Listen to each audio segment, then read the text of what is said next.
the pleasure of interviewing J. Marcelle Tabore, CEO of Girls with Knowledge, Inc., a collective of female leaders whose mission is to empower girls and women in marginalized communities by providing encouragement, support, and inspiration towards living purposefully through a journey of self-discovery and global service. J. Marcelle is also the COO of Exposure Foundation, Inc., a 501c3 nonprofit organization with a mission to expose children and people of all ages to the world of science, technology, finance, employment, work ethic, fitness and nutrition, community service, and stronger parent-child relationships. Thank you so much for being with us today. We are really excited to have you. What is your backstory? My backstory. I've come from very difficult, very challenging, competitive environments, right? That were predominantly white male dominated. And it's interesting because I came here, I migrated to New York from Atlanta. I went to school in Atlanta, my family lives in Atlanta. And I remember working in Atlanta and everyone being so encouraging and being like, you're awesome, you're the best, you rock. And in my mind, I felt like I will be the best when I am amongst the best. And in my mind at that time, the best were in New York City. So I had the one desire to come to New York City and really see if I'm really that good. You know what I mean? I'm really that good if I'm with, you know, the powerhouses. And so that's what I set out to do. And that's what I did. And interestingly enough, that happened to be a white male dominated environment. You know, it was an environment where women were indeed marginalized. And I didn't realize it at the time because the messaging was that I was amongst the best in class, the best in class, the best in class. Until I started looking around and realizing that I am the only one that looks like me. I'm the only girl. I'm the only full-figured girl at that. You know, I'm the only immigrant, and I'm the only one that's a woman of that, you know, of that makeup.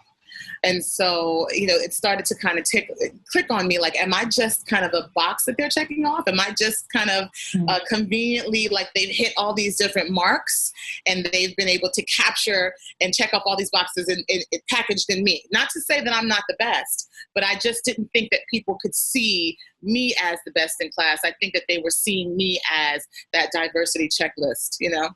But entertainment, commercial real estate brokerage, insurance, all of these industries where my competitors were not necessarily, they didn't look like me. They didn't look like me. And you know, it definitely was an environment where the women that were there, who again, I found myself gravitating towards other women when I did see them enter our environment. I was like, wow, it's a sisterhood. Like, you know, I wanted to be like, just connect with them. And then I realized that I'd have to take a step back because we were going to be pitted against each other. In that environment, there only seemed to be room for one woman. You know what I mean? One. And so while I yearned and I definitely wanted that sisterhood, I found myself holding myself back. And I know that they probably did as well, because we knew that our mission was to compete against each other and not to work collaboratively. So that's what that's what brought me to where I am now. And, you know, I didn't know that at the time, but now reflecting, I see that all of those experiences brought me full circle to where I am today, to want to work with young girls, to want to work with a collective of female leaders, to collaborate with other women, to not be competitive. You know, that's exactly, those moments set me up for exactly where I am today. So, thank you for sharing. Can you share the funniest or most interesting story that has happened to you since beginning leading your organization?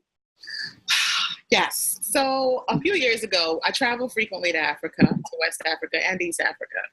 And I remember a few years ago, and again, my organization, we definitely are fighting for the advancements of rights of women and girls globally.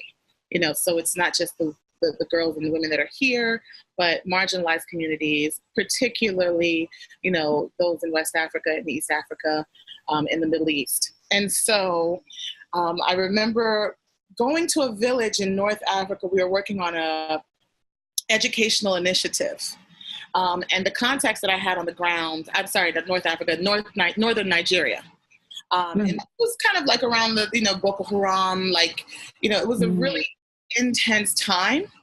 And so we were in northern Nigeria, and the contacts that I had that were traveling with me and that were making the accommodations for my meetings were with people in the ministry were men. So I remember going into the meeting room, and interestingly enough, I understood culturally that the man that I was speaking to could not shake my hand. I understood that totally fine. I walked in the room, I nodded, he nodded. He addressed me last. He addressed all the other men in the room first. He addressed me last, and he nodded. And then we all began to start in small talk until our meeting began. And I found myself noticing that he was never looking at me.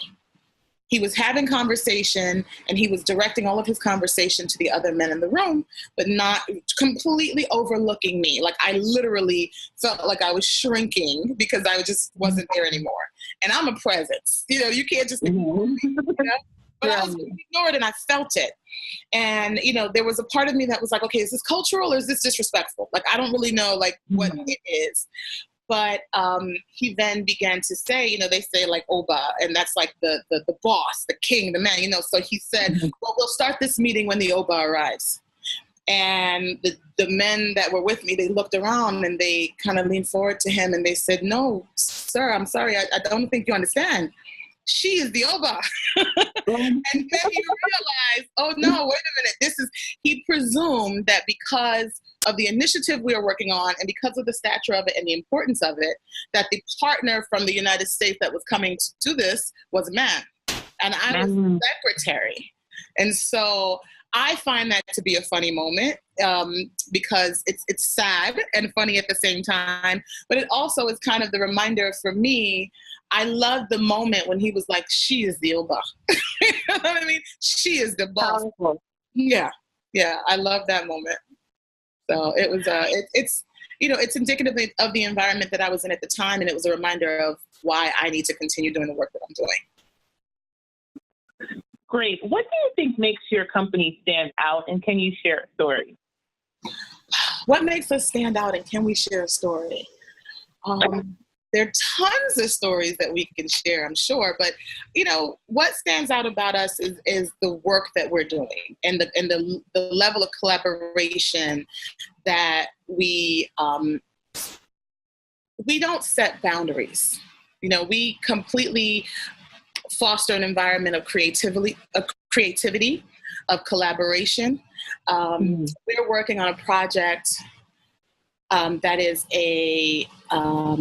we're working on a creative workspace, an incubator space for youth, right? For young people to work together collaboratively in this environment. A lot of times the schools, when you walk into the school buildings, at least here in New York City, it's almost like, why do they think kids want to learn in these buildings all day?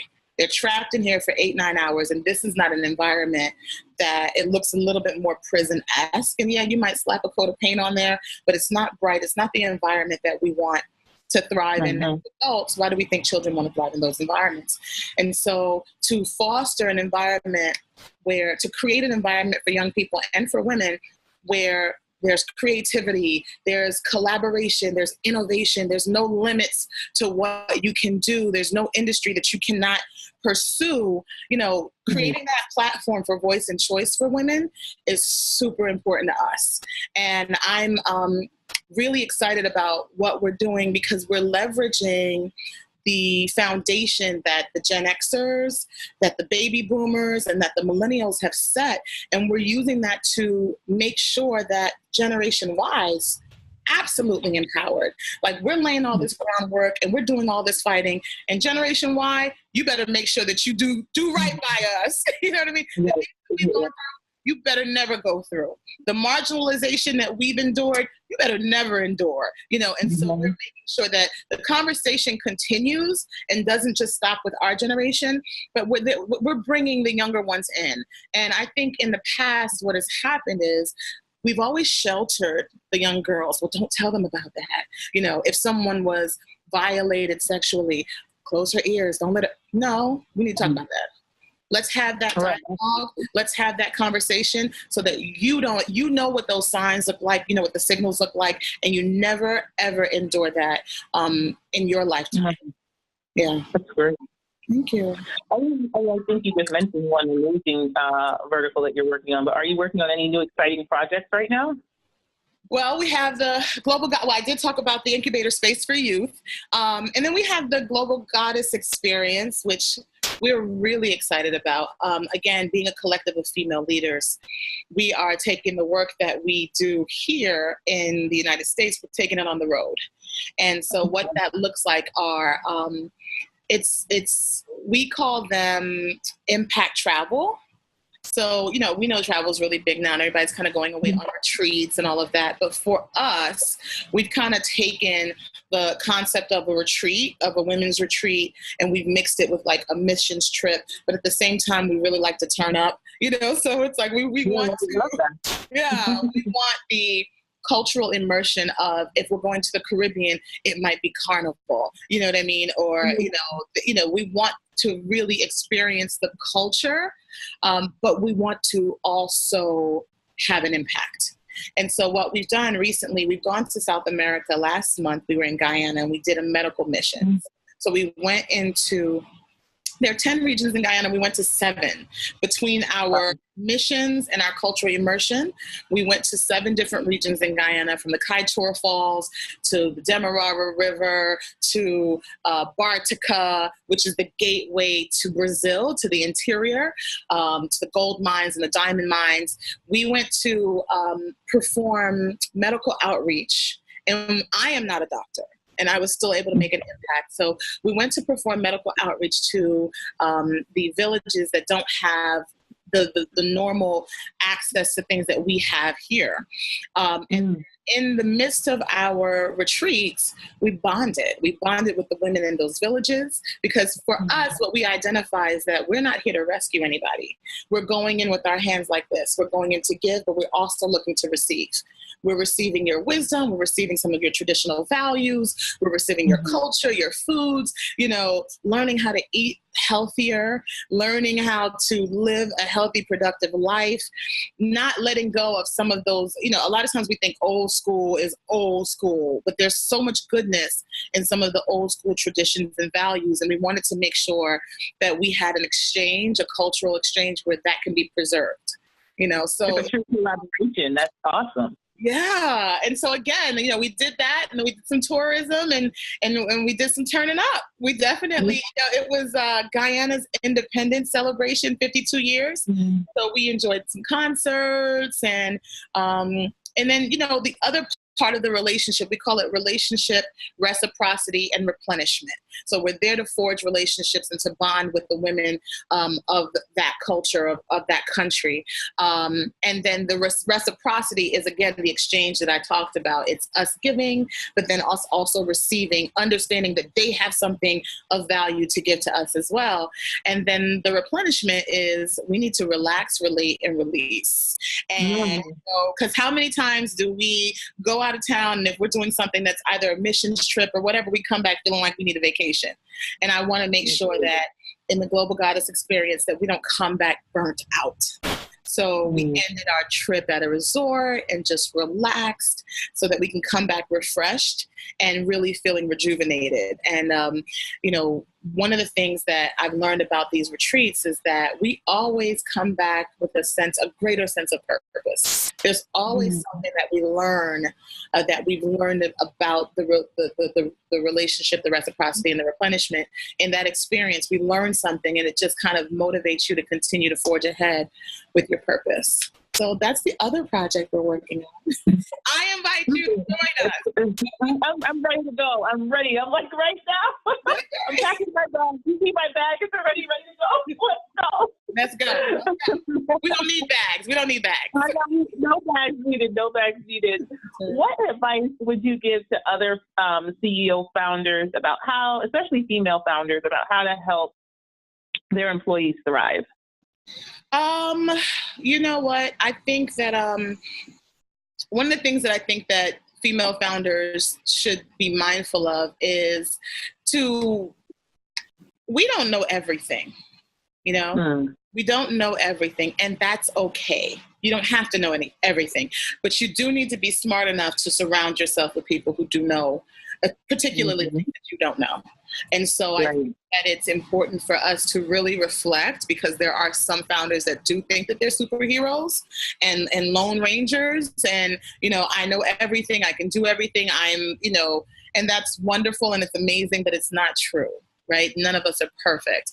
And so I think it's important for us to surround ourselves with a very diverse environment and with people that don't necessarily always see things the way that we see things. And it's really not about challenge, but it is about challenge, because I feel like challenge kind of pushes us to continue to thrive and to see things from a different perspective. So your perspective is your perspective, but when we begin to see things from other people's perspective, that's really when we start to introduce diversity. You know, that's when we start to say, this is a diverse perspective. It's not just my way, and you know, my only way. So one of the things that I will say to female founders is definitely build your team, and build your team of people who are not your carbon copy. It's really not about everyone being like you and everyone thinking like you.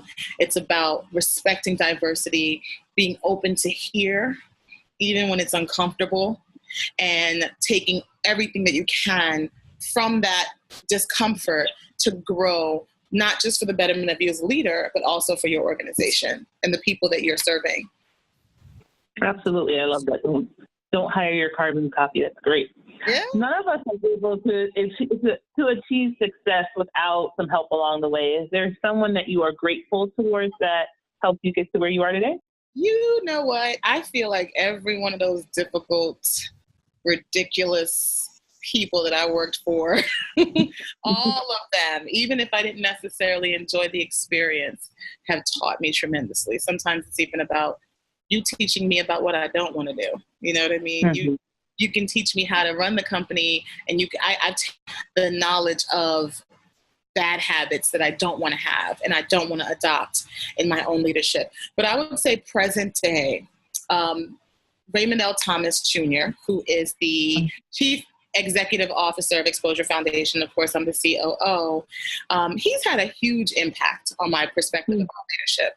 And one of the things that I respect about him is that he is fearless and he is relentless and he never wants to hear no, even when people are beginning to doubt him.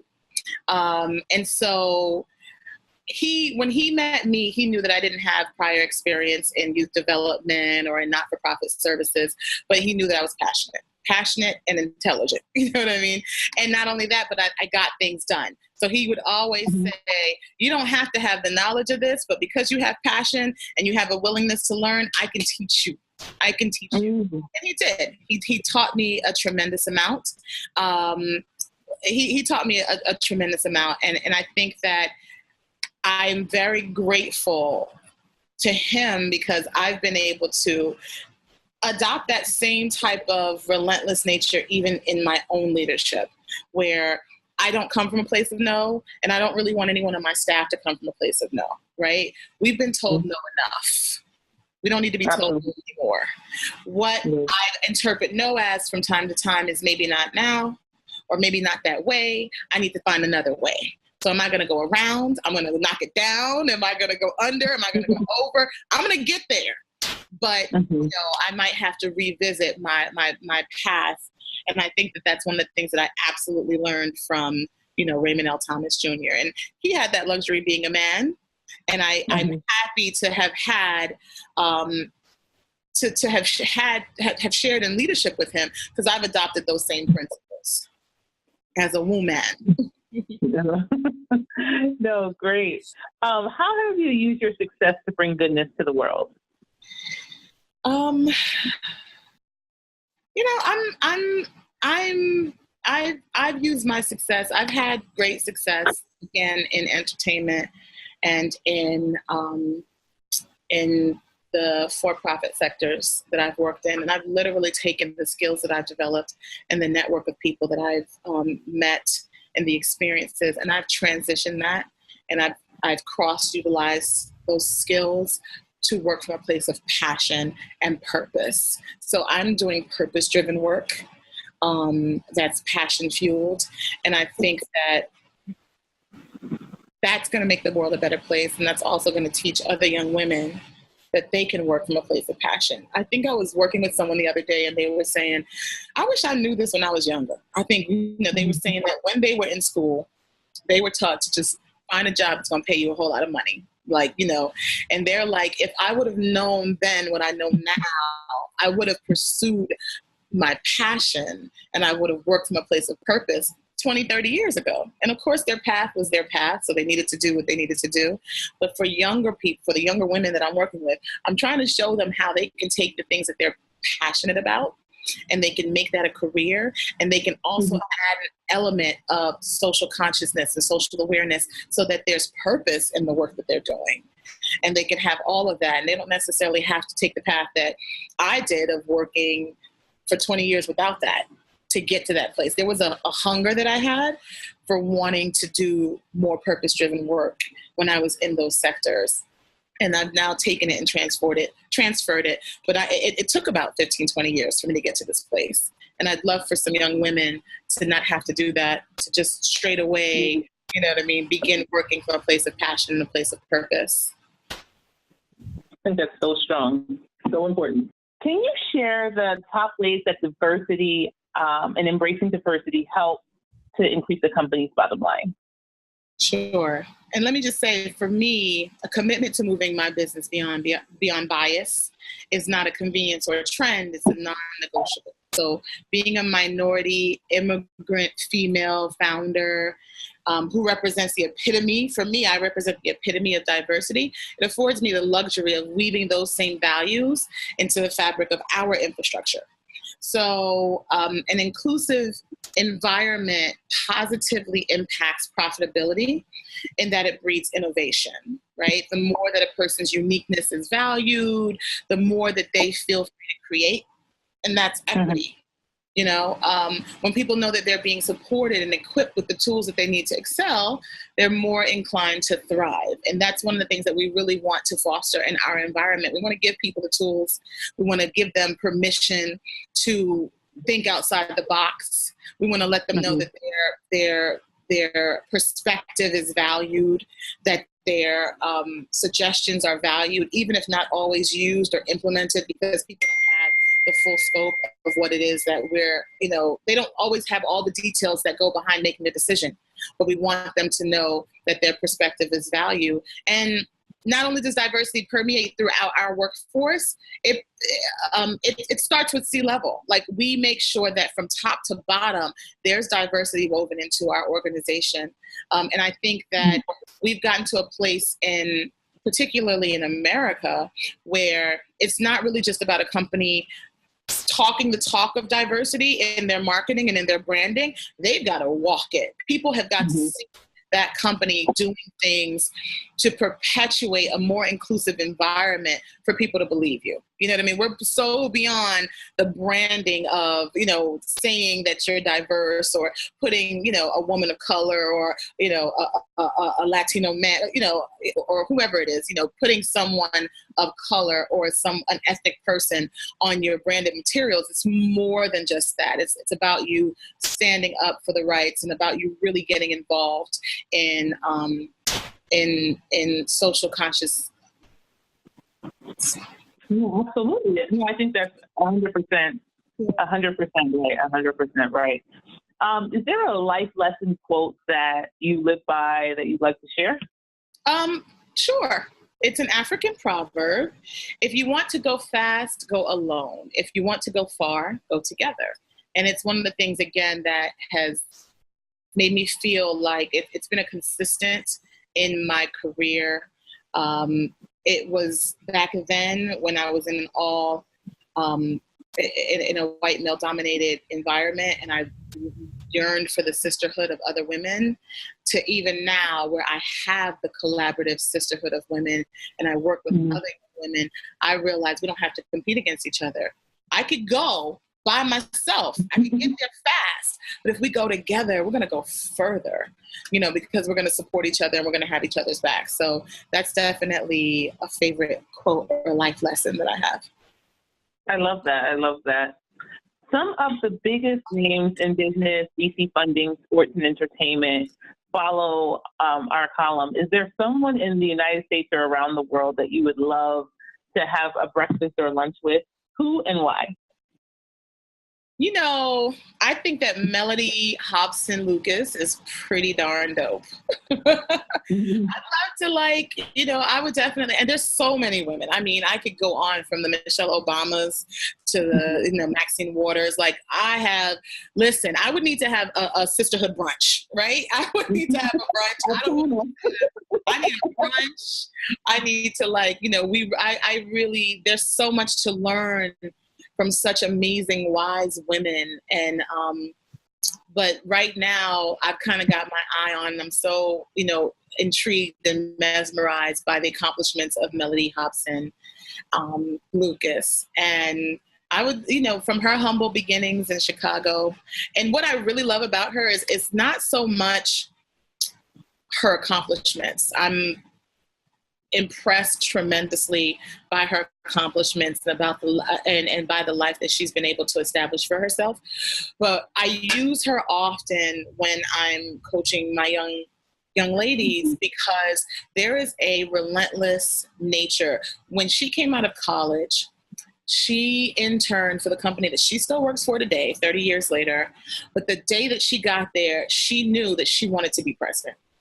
So starting as an intern, working in the mailroom, she worked her way up and she had the vision of becoming president of this company. And she did, and I think that the hard work and the vision are the two things that I want to make sure. There's so many other things, but those two things in particular are the things that I want to make sure that my young girls have: a vision for what you see yourself accomplishing in life, and then putting in the work. Just put in the work. Nobody's handing you anything. You know what I mean? We're talking about having equity. That comes at a cost, and so putting in that work. Yeah. So, no, that's Mellody Hobson Lucas, come have lunch with me. I'll pay for it. It's my treat. She's gonna listen. We're gonna have a follow-up. You're gonna say we had a great conversation. But I want to thank you so much for your time today. Jilea Marcelle is doing some awesome work. Everyone that's listening, I mean, I really feel that she really truly is the poster child for doing goodness and being able to bring goodness to the world with all the work that she's done. So please follow her, share this message so that everyone can start to see all the amazing work that she's doing. And thank you again so much for your time. Girls with knowledge. Absolutely. We'll put her website at the bottom so that you can see it as well. Thank you. All right. Thank you so much.